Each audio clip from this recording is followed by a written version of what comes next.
खबर प्रयागराज से है, जहां इलाहाबाद हाई कोर्ट में बृहस्पतिवार को श्री कृष्ण जन्मभूमि और शाही ईदगाह विवाद मामले की सुनवाई की गई। सुनवाई के दौरान सेवानिवृत्त जज की अगुवाई में सर्वे की मांग की गई। हिंदू पक्ष की तरफ से ये अपील की गई कि जल्द से जल्द वहां पर कोर्ट कमिश्नर को नियुक्त किया जाए, जिसमें कि एक हाई कोर्ट के रिटायर्ड जज और 2 अधिवक्ताओं को नियुक्त किया जाए। हालांकि मुस्लिम पक्ष की तरफ से एक अपील दाखिल की गई, जिसमें यह कहा गया कि 16 जनवरी को सुप्रीम कोर्ट इस मामले पर सुनवाई कर रहा है और 16 जनवरी के बाद इस पूरे मामले पर सुनवाई की जाए। हालांकि मुस्लिम पक्ष की तरफ से कोई वकील आज कोर्ट में मौजूद नहीं था। आपको बता दें, इलाहाबाद हाई कोर्ट में बृहस्पतिवार को श्री कृष्ण जन्मभूमि और शाही ईदगाह विवाद मामले की सुनवाई की गई।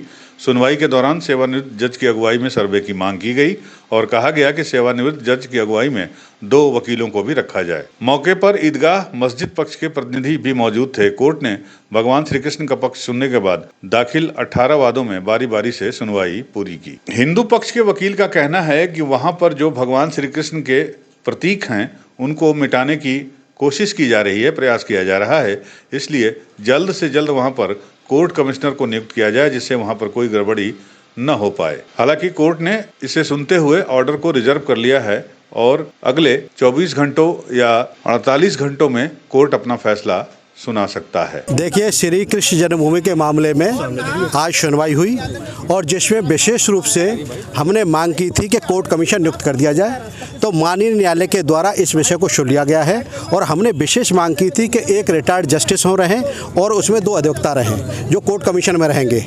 ये माननीय न्यायालय से अनुरोध किया था और माननीय न्यायालय ने सभी को सुना है, लेकिन प्रतिवादीगण का ये कहना है कि उनके एक अधिवक्ता नहीं है आज उपस्थित और दूसरा 16 तारीख सुप्रीम कोर्ट में लगी है, तो जब तक के लिए इस मामले को पोस्टपोन कर दिया जाए। लेकिन कोर्ट ने इस पर कहा कि ये नहीं चलेगा और माननीय न्यायालय ने सभी पक्षों को सुना है और सुनने के बाद हमारा विशेष रूप से अनुरोध ये था कि बहुत ही, क्योंकि इमरजेंसी है, वहाँ के जो प्रतीक है, हिंदू प्रतीक, उन्हें मिटाने का प्रयास किया जा रहा है और जब हिंदू प्रतीक मिट जाएंगे तो उसका अस्तित्व ही खत्म हो जाएगा। तो हमने माननीय न्यायालय से अनुरोध किया था कि वहाँ तुरंत वहाँ पर कोर्ट कमीशन नियुक्त किया जाए। तो कोर्ट कमीशन नियुक्ति को लेकर के माननीय न्यायालय ने ऑर्डर हमको सुन लिया है और सुनने के बाद ऑर्डर को रिजर्व कर लिया है। क्या कुछ रखा गया है, किस तरीके से सर्वे को लेकर के आपकी तरफ से बातें कही गई हैं, कैसे होना चाहिए? हमारा विशेष रूप से ये अनुरोध था कि वहाँ की फोटोग्राफी की जाए, पूरे एरिया की वीडियोग्राफी हो एक एंगल से, और जितना भी रिकॉर्ड है वो रिकॉर्ड सब सबमिट हो। और जिस तरह से वो डिलेइंग टैक्टिक्स करके कभी आज उनकी तरफ से एक एप्लीकेशन आई, आपत्ति आई, तो हर बार उनकी आपत्ति रहती है कि वहाँ पर किसी तरह से सर्वे ना हो पाए। सर्वे के पैनल को लेकर के कोई पैनल को लेकर हमने माननीय न्यायालय को एक सुझाव दिया, अनुरोध किया था कि वहाँ पर एक रिटायर्ड जस्टिस रहें और उनके साथ 2 अधिवक्ता रहें जो कॉम्पिटेंट हों और जो एक्सपर्ट हों इस मामले के। तो आज उनकी 3 सदस्यीय कमेटी की हमने मांग की माननीय न्यायालय से और हम चाहते हैं कि 3 सदस्यीय कमेटी मौके पर जा करके पूरे की वीडियोग्राफी हो, फोटोग्राफी हो और जितने फैक्ट्स हैं वो सब कलेक्ट हों, क्योंकि ये ही फैक्ट्स सब आगे कोर्ट में प्रभावी काम करेंगे। कितनी याचिकाओं का ट्रायल यहाँ पर हो रहा है और किस याचिकाओं पर आज सुनवाई हुई है यहाँ पर, उसका तर्क है? इस आपत्ति को लेकर के उनका तर्क ये था कि 16 तारीख सुप्रीम कोर्ट में है और उनके एक शाही वक्फ बोर्ड के अधिवक्ता यहाँ मौजूद नहीं है।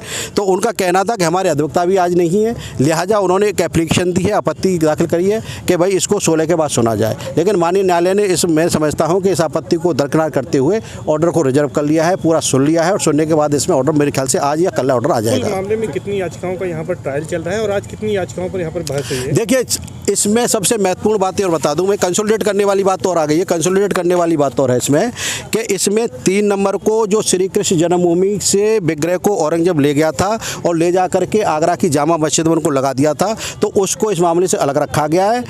बाकी 14 केसों को कंसोलिडेट करने के लिए माननीय न्यायालय ने कहा है कि 14 केसों को कंसोलिडेट किया जाएगा सभी को, और सभी को एक साथ जोड़ करके टैग करके उसमें जो आदेश होंगे वो इक्वल माने जाएंगे। आज जैसे न्यायालय ने अभी कहा है, अभी आदेश नहीं आया है, तो कमीशन का जो आदेश आएगा वो मैं मानता हूँ कि सभी में आएगा और सबको जो 3 नंबर है वो अलग अलग नेचर है उसका, तो उसमें आर्कोलॉजिकल सर्वे ऑफ इंडिया से उसका जवाब देने के लिए कहा है। बाकी और केसों को कंसोलिडेट करके उसमें ऑर्डर पास किया जाएगा और मैं मानता हूं कि कोर्ट कमीशन का ऑर्डर आज या कल में आ जाना चाहिए। यूपी न्यूज़ 9 के लिए प्रयागराज से विमल श्रीवास्तव की रिपोर्ट।